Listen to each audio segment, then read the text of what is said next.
Thank you so much for coming. It's really great to be here at UCSB, and thank you to Dave Novak and Raquel Pacheco for organizing this event with me.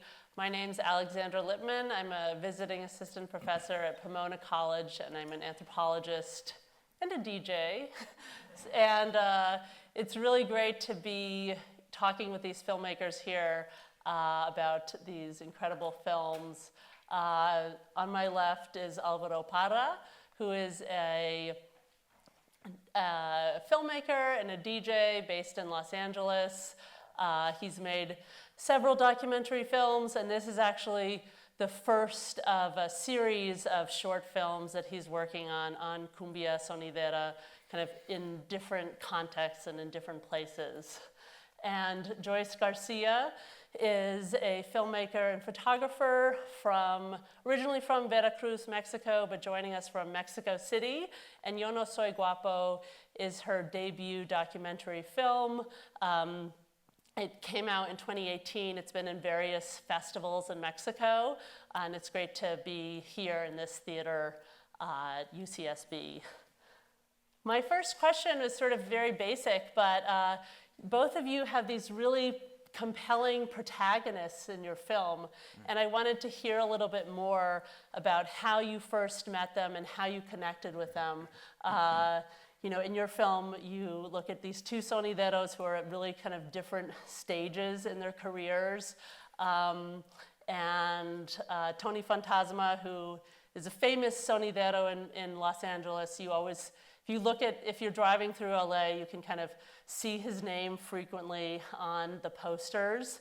And then, you know, Sonido Profeta, who before talking to you and seeing your film, I hadn't heard of him. He's, you know, the youngster who's getting started in Gardena. And then Joyce, in your film, you focus on Lupe and El Duende. So I wanted to hear more about how you first connected with these two people and how they kind of became the protagonists of your films. Sure, you can start. I'm glad to be here. Thank you for the invite. I met Lupita in a house, in somebody's house. You know, they make I reached to El Proyecto Sonidero, which is a project who is gathering anthropologists, visual artists, filmmakers, photographers. It's a really old project, like this documentary. And the anthropologist who is in charge, Mariana Delgado, she introduced me to Lupita La Cigarrita because for the main sonidero culture, the sound system is very mainly, you know, it's a culture like very. There wasn't like a few, more like they weren't recognized. The women weren't recognized, but they were there already, no? But I met Lupita for Mariana Delgado, and then I met Duende in a showing. They were showing like another documentary in Casa Vecina, which was a place in downtown in Mexico City, and he played there, and I just only like came close to him. I have heard about him, but I haven't met him, so we connect right away. And with Lupita, you can see her. She's like a force. She's like a force of nature. So, so we connect also immediately. She can connect almost with every people. So yeah, that was. Yeah. Cool. Hello, everyone. Thank you for having us. Thank you, Alexandra, and thank you, Dave. Really appreciate this opportunity. As far as Sonido Fantasma and Sonido Profeta, so Sonido Fantasma is definitely one of the veterans of Los Angeles, and when I started the research phase of this documentary, that was simply showing up to the 2 or 3 main clubs in LA which are in the film, Salón Lázaros, Leonardo's in Huntington Park. Salón Lázaros is right in downtown LA. And Tony was playing at Salón Lázaros all the time, and so I would just show up, and I wanted to like the sonideros that I was going to feature. I'm a DJ, and it was important for me to like their style. So I just would buy a beer, show up, sit down, and listen to all of these sonideros. I really liked Fantasma's style. I thought he was extremely charismatic. He is, I think, extremely charismatic. And then with Sonido Profeta, Abimael, the youngster, we were kind of entering pre-pandemic a very cybernetic stage of sonidero culture in which a lot of the youngsters or the new upcoming sonideros who couldn't get a gig at a club because they didn't have a name to them yet were just live streaming. And so when I first saw Sonido Profeta on a live stream, I thought, oh, who's this 30-year-old with such a man's voice, right? And I said, well, he's really got a baby face, right? This person. And then I contacted him on Facebook and said, hey, I'd like to meet you. I'm working on this documentary project. And he said, yeah, why don't you come over to my house? You can meet my crew. His crew was his father, his older brothers. And we sat down at the dining table and we had a meeting about like what the project was about. And he was 17 at the time. He was a junior in high school when this conversation took place. So it was important for me to have the polarity of the veteran and the youngster. And I found that with these two characters. That's great. I especially, for both of the films, what strikes me is, I mean, obviously they're about Cumbia sonidera, and you're kind of examining it in two important places for it, Mexico City and Los Angeles. But I'm also, you know, in both of the films, I'm really struck by how Cumbia sonidera is really a transnational music. You know, it's originally from Colombia, but really all over, you know, but even before Colombia, you know, there are connections to, you know, African music and indigenous music and European music through the accordions and instruments. But how do you see in your film, how did you kind of deal with showing cumbia as this transnational music and also this music where place is really important? You know, people in their saludos are shouting out the names of particular cities or, you know, sending messages to their, you know, friends elsewhere. Yeah, I'm just interested to hear a little bit more about cumbia as this kind of transnational media. Yeah, I think that with migration, you know, people bring their customs, their culture, and I think in the sonidero world, this is very evident with the Mexican migration. In Los Angeles, the 80s are considered a time of Mexico City-based sonideros being the dominant ones in Los Angeles, and I would say in New York as well. And then in the 90s and the 2000s, you see large waves of people from Puebla coming to Los Angeles and going to New York. Maybe some of you have heard the terminology Puebla York, right? Because there are now more Poblanos in New York than there are people from the Caribbean. And that's the first time that's ever happened in the migrational history of New York. So you have this huge influx of Poblanos, people from Puebla, coming to LA, coming to New York.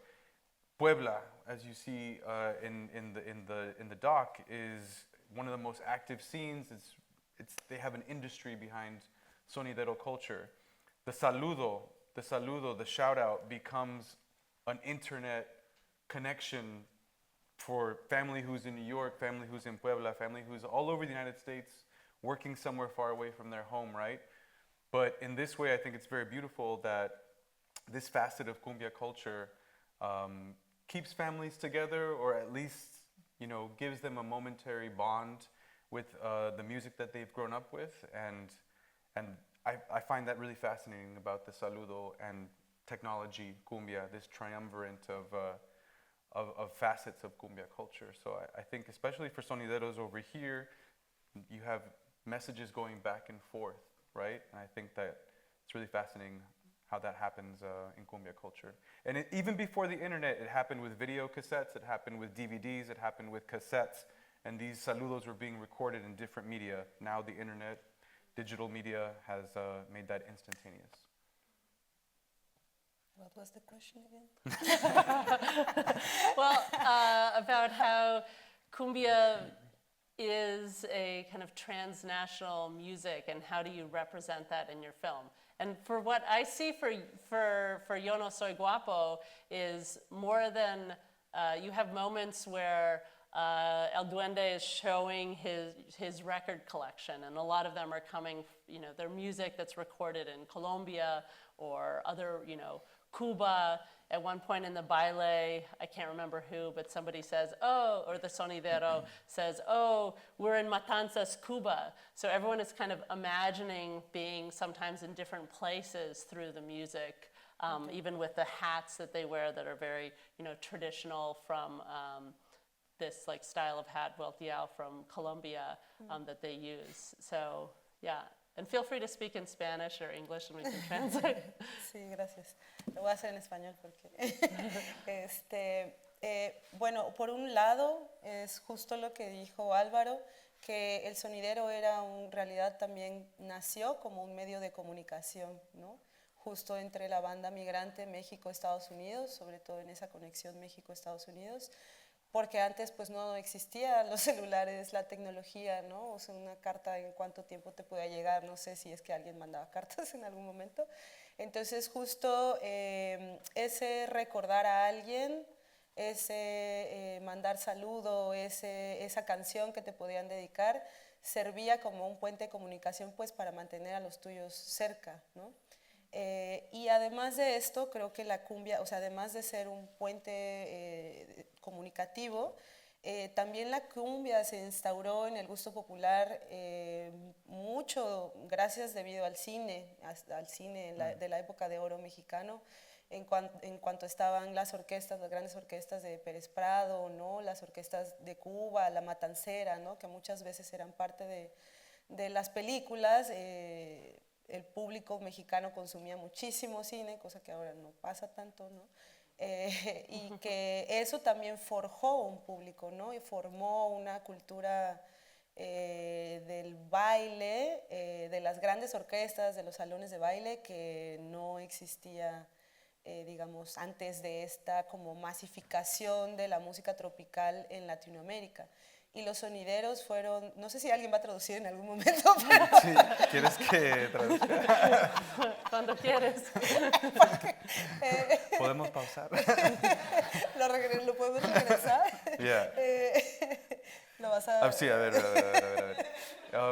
Yeah, so Joyce says that it's fair what Alvaro said about cumbia being a communication method, right? An early communication method in sending messages, and that, of course, that it is preceded by, you know, older forms of communication, of keeping in touch with your loved ones.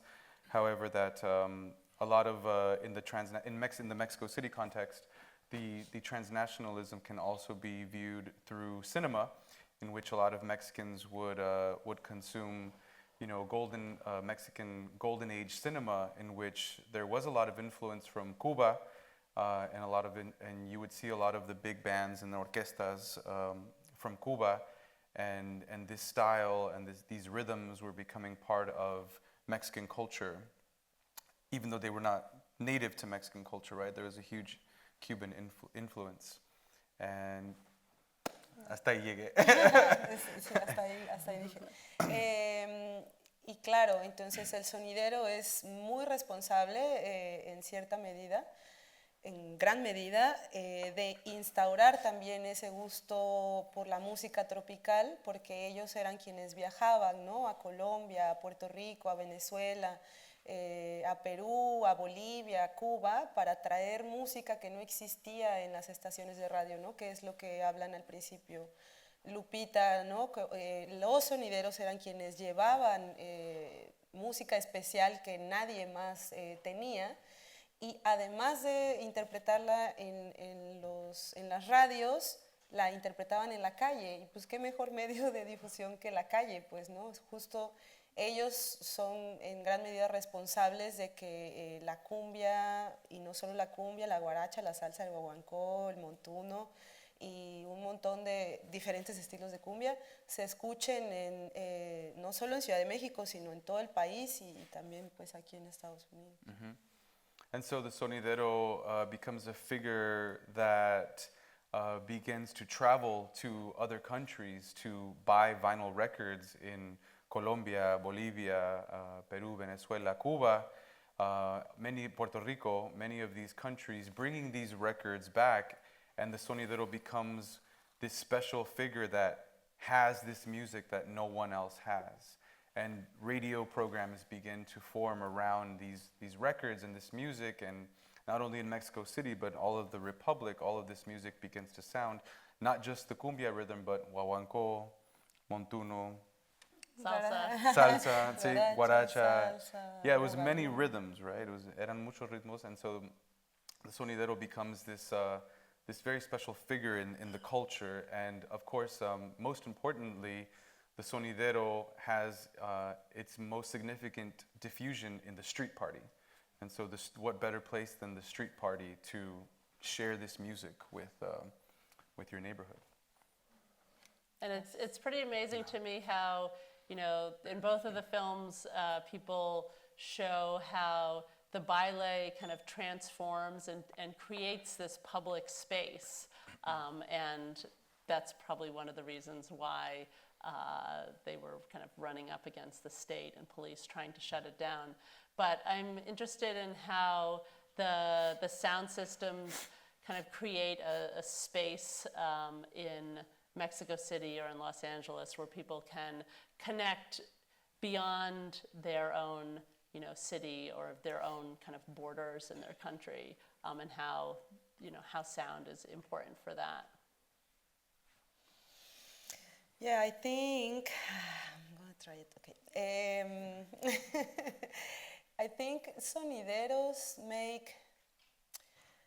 make something out of nothing. You know, they create worlds, like universes, like I don't know. In anthropology, I think. Well, I am not an anthropologist, but I know Malinowski, who was talking about imponderabilia, which is a term for referring to something or the things that cannot be put in some object. No, you cannot touch it. You cannot explain it. You cannot, I don't know, like grab it. You can only feel it. So I think the sonidero makes that because they gather people, bodies, you know. I cannot talk to you about a sonidero if you haven't been there. You know, a lot of people think like, no, there are dangerous places, you know, and there's like gangs and they're gonna rob you, and I don't know. No, it's a lot of discrimination against them.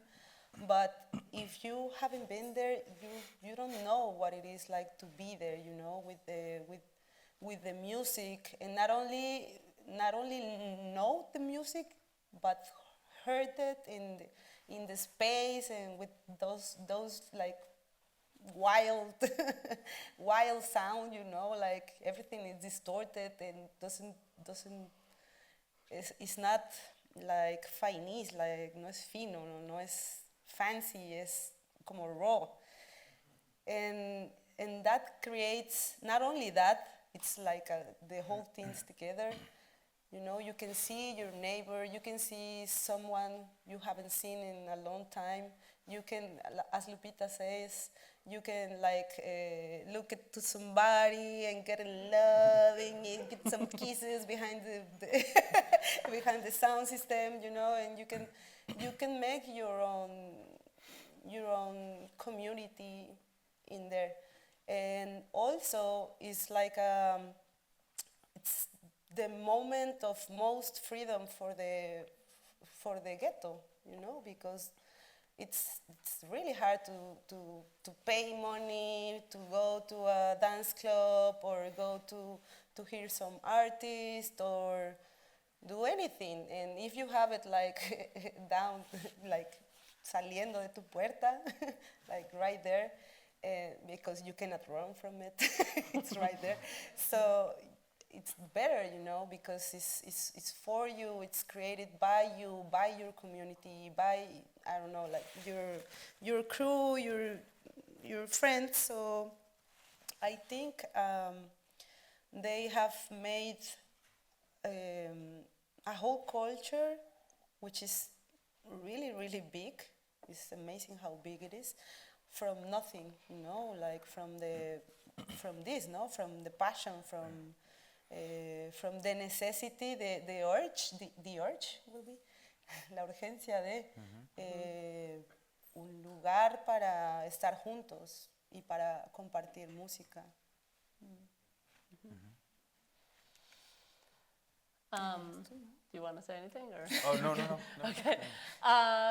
For also for Joyce and Alvaro, I was super struck in Yo No Soy Guapo watching it, and you know, it seemed like the most kind of ethnographic kind of film with your attention to small details, or you know, as you said, the imponderabilia, you know, of like everyday sonidero life, and I loved how also at certain points you hear Lupita, you know, talking to you in the film. You hear her say Joyce, and you're very much a part of it. And at times she almost seems like she's the one, you know, directing the action or telling you like, look over here, meet this person, we're gonna go do this.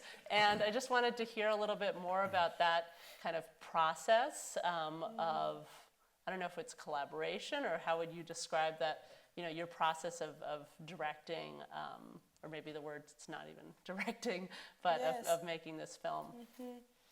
They were, yes, they were like really, really close to the process. I wasn't able to do anything without them because, yeah, I wasn't.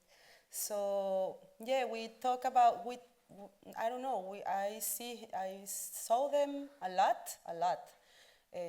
Not only for recording, as to eat, as for get some, I don't know, like some museum, you know, we were always hanging out or going to some other places, going to the basilica, to the pilgrims, yeah. So we make, before the movie, we make a friendship. So, yeah, that's how should be done. Not always you have like the time to do it, because if you are in a job, you have to like go. We have one day to do it, to shoot it, and that's it. But in these processes, Alvaro was also like that. His process, yeah, you took a while to make the bonds with the people. So, for example, for Tepito, the idea, and I was told to Lupita, what do you think if we go to a recorrido for your neighborhood, you show me tu casa familiar, tu casa de la infancia, and yeah, we go to Tepito, and she says, like, what do you think if we go to look for La Socia? Le dije, a huevo, vamos. Sí. Wow, really? Sí. So we were always like talking, because we have talked about La Socia, but there wasn't like, it wasn't real, you know, it was like a legend, like a myth. So that was Lupita's idea, no? To like changing my schedule to do that research, and was the best decision, you know. And I always talk to them about how should we do this, what do you think, you feel comfortable with this. Lupita never let me into her house, for example. And I was telling her, like, please, I want to see your records. I want to see your house. I don't know, like the regular kind of stuff you do. And she never let me, no. But that is great because she can have her own like privacy, you know. She doesn't have to do whatever I say. On the contrary, I have to do whatever she says. Yeah, of course, because we were talking about serving, you know, yeah, you have your idea and you have like an hypothesis, like a thesis to prove, but I don't know, you don't know nothing. They know, they really know, you know. So it will be stupid if I don't do whatever they want, because they are the experts. They are the people who's been 20 years doing this. No, you know, I'm an outsider, no. So I have to learn from them, and also if I am being me, and they are being them, so we can do something together. Not me as a director, you know. So that was a really rico, like a really rich way to work, because yeah, they were like really involved in the whole process, you know, like let's do it or not, or what do you think, or no, esta persona me cae mal, no vaya. Entonces was like that. Yeah, that's interesting. My process was also, it's what you said about Lupita, that she didn't want you to film in her house. So Sonido Fantasma never let me into his house. And he refused for me to ever visit him in his home. And I was really bothered by that situation. I really wanted to go to his house and just shoot him having dinner, you know, and doing nothing, folding clothes, whatever. Like, I thought that this was going to be the authentic, real life, you know, Fantasma, and he never let me into his home. And Profeta was the opposite. Profeta was like, come, have dinner with us and get to know us. You want to go to a party? We're going DJing a baptism. You should come to this baptism. And, you know, we've got a party here. We've got a party over there. I was invited everywhere, right? So I had very different kind of experiences with them. And if any of you may recall or noticed, for Fantasma's interview, I put these really colorful grids over his interview, right? Only on his interview, not on Profeta's interview. And the reason was because he wouldn't allow me to shoot an interview with him at a party, and he wouldn't allow me to shoot an interview with him at his house. So we had to shoot in this really boring conference room at USC. I went to school there, so they let me have a conference room to shoot in, and we took him to this conference room, and he gave this wonderful interview. But I hated the office conference room space, the look of it. So I was like, okay, I got to do something about this. So I decided to put that weird, colorful, you know, neon, blurry frames around him, just to be like, well, this is kind of like Sonidero aesthetic, so I'm going to do this to make it something like Fantasma. But he was very distant. He was very distant. Even though he's a very charismatic person, like he had a lot of distance, yeah, from me. This is more of a comment instead of a question, but if you want to speak more about it. I was struck in, especially your film, Alvaro, like how you are using some of these sonidero aesthetics, you know, with the chats or with the messages and the saludos kind of coming on the screen, and how it's really this like palimpsest going on, which reminded me of how sonideros, when they're talking on top of songs, doing the saludos, they're really kind of layering them like very elaborately sometimes in ways that people who are not familiar with cumbia, like it's very strange for them, or even old, more veteran cumbia fans, they really don't like how the saludos kind of interrupt the music. But yeah, I was just wondering if that was in reference to the kind of aesthetics of cumbia, sonidera culture in LA. Yeah. For me, rhythm is really important, right? The visual rhythm, the sonic rhythm of the film is really, really important. I feel like I don't really stay on anybody for too long. We keep moving around, jumping around from one place to another, one character to another. And one of the things that I found really fascinating attending, you know, more and more sonidero dances was that even though the sonidero is constantly bringing the fader down and speaking over the track, the dance floor never loses a beat, right? They stay on rhythm. They're just hooked in. And the reason that I'm interested in sonidero culture to begin with is because of my own background as a DJ in electronic music, where you're mixing, right, and crossfading between things and all the time. And so I found that really fascinating. I'll just say one really interesting thing about a sonidero party, if you guys have never been, that as a DJ really shocked me. So a sonidero will play a song, everybody will dance. This is at a club in LA, because I think the Mexico City context is really, really different. So this is just the LA context, right, per se. They're doing the song, they're doing their saludos, everybody's dancing. The dance floor could have 100 people on it. The song is over, everybody leaves the dance floor. No, in Mexico is the Yeah, same. yeah, and they play like a really, different type of Different- song, yeah, techno like beat, techno. or, yeah. Techno, And right. as a DJ, I'm like, oh my God, what the hell is going on right now? Yeah. Everybody leaves the dance floor, and then they ramp up another cumbia song, and they get on it, everybody comes back to dance floor. I was shocked, right, when I saw this. Like, this is such a different, very uniquely, I will say, Mexican style of like DJing, right? And so I wanted to, sometimes I've heard from people like, well, where are you in the movie? Where's your voice? Like, why isn't your voice in the movie? And I'm like, I'm in the edits. Like, that's my voice, because I'm fascinated by the culture and the aesthetic, the technology of it, and I wanted to try to like present that in a visual way. In both of your films, there are moments when kind of gender and sexuality come up, and I was interested in, for you, Joyce, what was the experience of Lupita, and what kind of seemed to be the experience of female sonideros, or why do you think they've been kind of forgotten or written out of the history?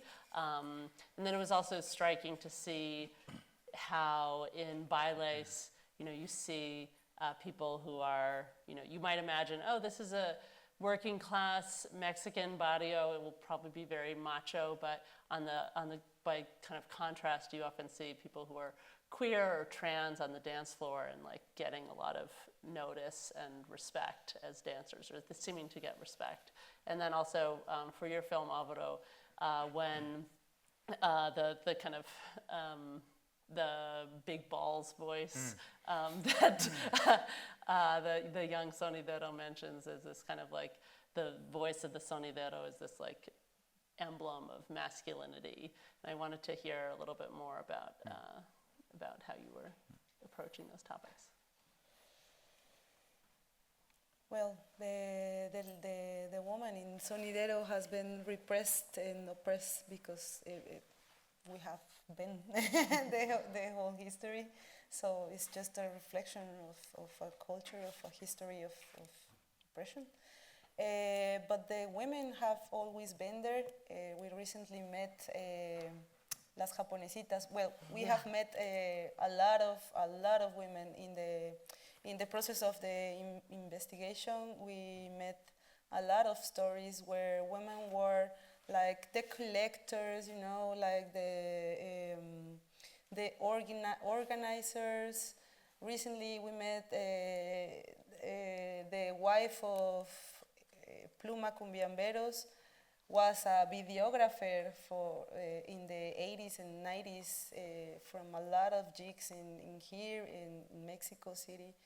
So they organize exhibitions, they talk about it, they research, they gather documents, they make a lot of things, but finally they are like recibiendo un lugar, o no recibiendo, más bien mereciéndose o own it, ¿no? Like own it, bitch, el lugar que se merecen, entonces el que siempre han tenido, ¿no? O el que siempre han merecido. Entonces, with the trans, and this might be a little like how do you say it, like a little shocking, but I think the queer and the trans have been accepted also because of the machismo. It is because I don't know, man.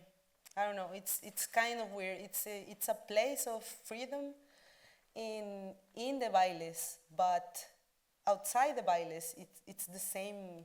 Like, you know, it's like the same systems keeps existing. And so I think in the bailes they have won the place for being whatever you want to be, you know. If you whatever you can be it, you can be naked, you can be, you know, you can do anything, because it's a place of freedom. And the trans community and the queer community are very well respected in the dances. Hopefully that could be like translated to the real in the everyday life. But I don't know, no sé cómo ha sido esa historia de cómo el mundo queer es tan respetado, but I think it has to be with the rebellious, you know, like the fears, like the like owning a place in the world, you know. Because Sonidero is like that. It's like a space of freedom. But yeah. The big balls voice. Yeah. In this film, I really focused on the two sonideros, and there are so many things that I love about your film and that I'm envious about your film. The way and the style that you communicate with your subjects in your film and with the dancers, right, the people in the mercado. And I feel like my film has like a tunnel vision with these two sonideros, right? Just these two stories. And so the voice and the way that they use their voice was very important to me. And so it was interesting to see how the voice is modulated, is synthesized in a way to either sound more robotic or sound more manly or sound strange, you know. And Abimael, as you saw in that little clip, where he's 13 years old, right? He's 13 years old in this world of older men. But as he tells it, you know, none of his brothers were good on the microphone, so he decided to take the microphone. And take the microphone he did, right? And so it is a very male-dominated world as well in Los Angeles, in the sonidero culture. I think DJ culture, you know, is very male-dominated. Sonidero culture is no exception. And in Los Angeles, there is also a small collective of women sonideras that are active in the scene, but they have an uphill battle, right? They have an uphill battle, and so it was very fascinating to see events where maybe there was some women sonideras that were on the bill, and it's slowly starting to be more of a common occurrence in Los Angeles sonidero culture. But this booming voice, right? This booming robotic, masculine voice, right? I think sonidero culture is a lot about how loud you are and how powerful you are, and the best technology. There's a fetishism with technology. 100%. Yeah. There's like a very strong fetishism with technology, and that means modulating your voice. Yeah. Thank you so much.